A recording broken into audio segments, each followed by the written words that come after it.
আসসালামু আলাইকুম। জানিয়ে দেব এই মুহূর্তে হাতে পাওয়া সর্বশেষ ভয়ঙ্কর কিছু আন্তর্জাতিক আপডেট বাংলা সংবাদ। শুরুতেই থাকছে সংবাদ শিরোনাম। পারমাণবিক স্থাপনায় হামলা নিয়ে যুক্তরাষ্ট্রকে ইরানের হুঁশিয়ারি। জানিয়ে দেব অবশেষে গাজায় প্রবেশ করছে ত্রাণবাহী ট্রাক।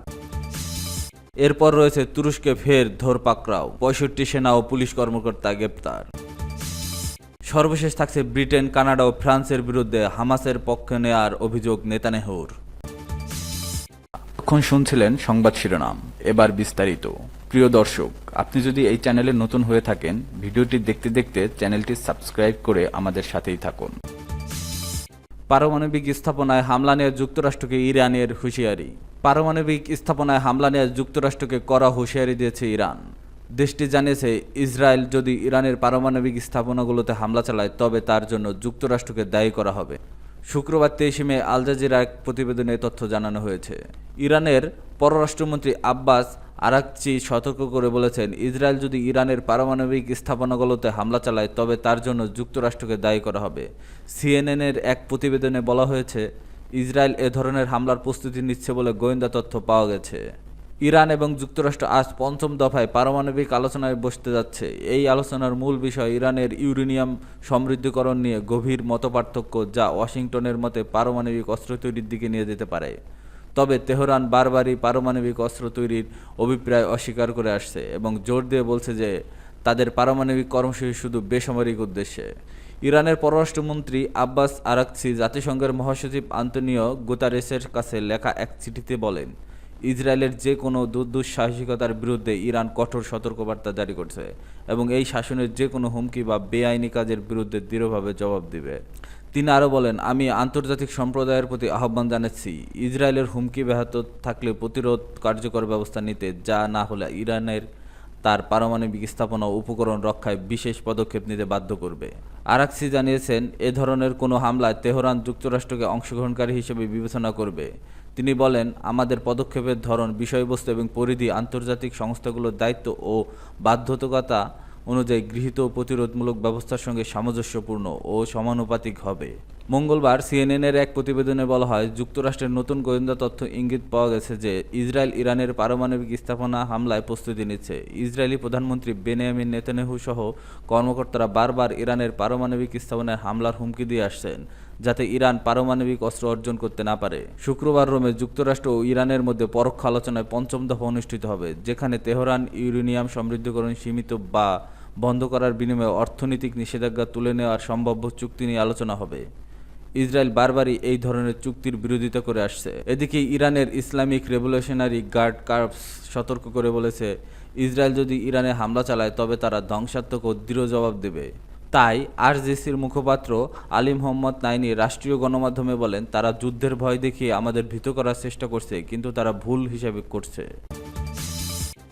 অবশেষে গাজায় প্রবেশ করছে ত্রাণবাহী ট্রাক। টানা 11 সপ্তাহের অবরোধের পর অবশেষে ফিলিস্তিনের অবরুদ্ধ গাজা উপত্যকায় প্রবেশ করছে মানবিক সহায়তা। বৃহস্পতিবার 22 মে জাতিসংঘ ও আন্তর্জাতিক সম্প্রদায়ের পাঠানো 160টি ত্রাণবাহী ট্রাক গাজার দক্ষিণ পূর্ব সীমান্তের কেরেম সালম ক্রসিং দিয়ে প্রবেশ করছে, খবর বিবিসির।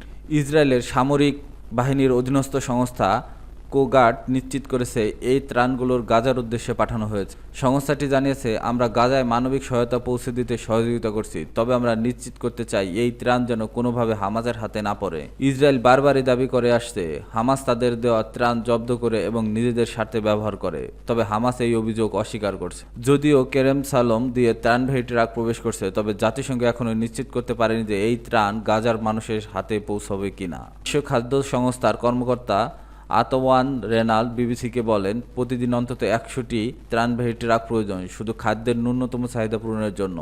এই সরবরাহ একদিনের জন্য হলেও সহায়ক হবে, তবে সামগ্রিক চাহিদার তুলনায় এটি অত্যন্ত সামান্য।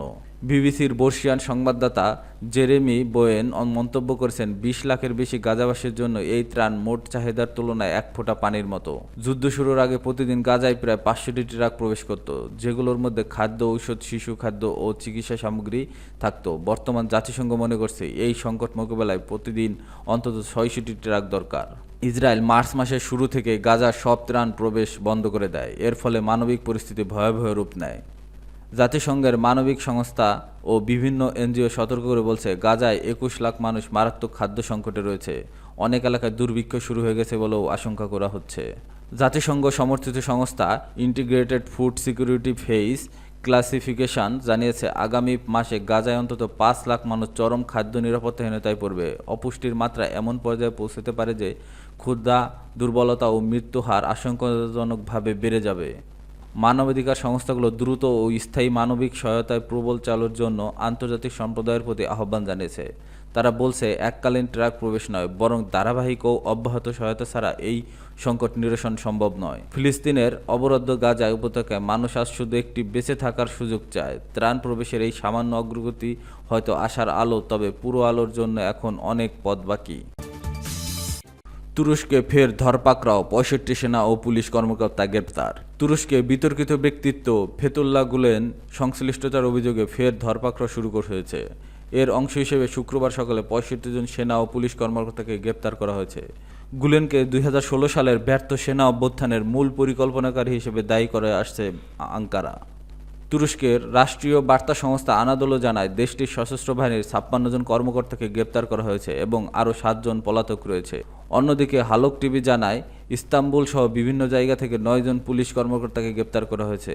আনাদোলোর প্রতিবেদন অনুযায়ী, ইস্তাম্বুলকে কেন্দ্র করে ৩৬টি প্রদেশে চালানো অভিযানকালে ৬৩ জন সক্রিয় সেনার বিরুদ্ধে গ্রেপ্তারি পরোয়ানা জারি হয়, যার মধ্যে ৫৬ জনকে ইতিমধ্যে গ্রেপ্তার করা হয়েছে। হালক টিভির প্রতিবেদনে বলা হয়েছে, স্থানীয় সময় শুক্রবার ভোর ৬টা থেকে এই অভিযান শুরু হয়, যার আওতায় বিমান বাহিনী, জেন্ডারমারি, স্থল ও নৌবাহিনী সদস্যদের গ্রেপ্তার করা হয়েছে। এই অভিযানের লক্ষ্য ছিল তথাকথিত FETO অর্থাৎ ফেতুল্লাহ সন্ত্রাসী সংগঠন।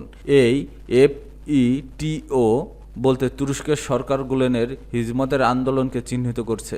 গুলেন ও এরদোগান মিত্র থেকে শত্রু।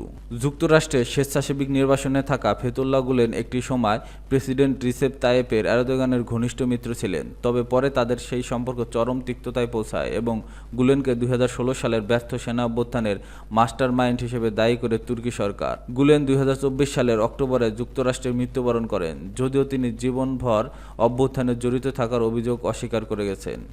গুলেনের মৃত্যুর পর তুরস্ক সরকার ঘোষণা করে যে তার অনুসারীদের বিরুদ্ধে অভিযান বিশ্বজুড়ে অব্যাহত থাকবে। ২০১৬ সালের অভ্যুত্থানের চেষ্টার পর থেকে তুর্কি সরকার লক্ষাধিক সরকারি কর্মচারী, শিক্ষক, বিচারক, সেনা এবং পুলিশকে গ্রেপ্তার ও বরখাস্ত করেছে।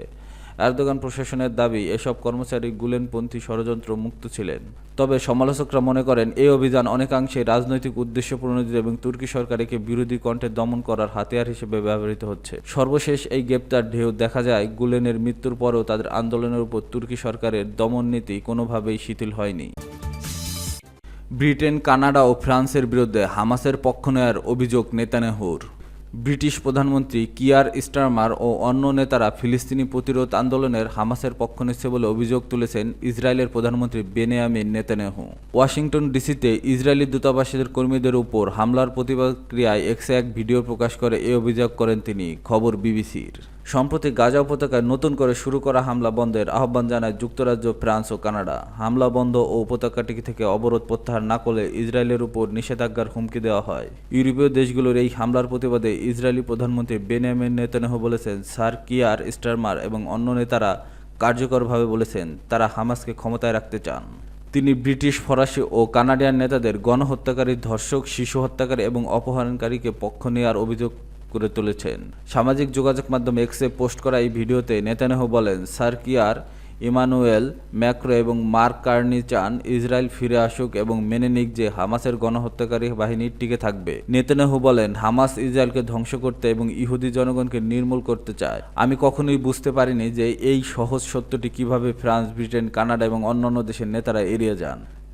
তিনি বলেন, আমি ম্যাক্রো, প্রধানমন্ত্রী কার্নি ও প্রধানমন্ত্রী স্টারমারকে বলছি, যখন গণহত্যাকারী, ধর্ষক, শিশু হত্যাকারী এবং অপহরণকারীরা আপনাকে ধন্যবাদ জানায়, তখন আপনি ন্যায় বিচারের ভুল দিকে আছেন, আপনারা মানবতার ভুল দিকে আছেন এবং ইতিহাস ভুলের দিকে আছেন।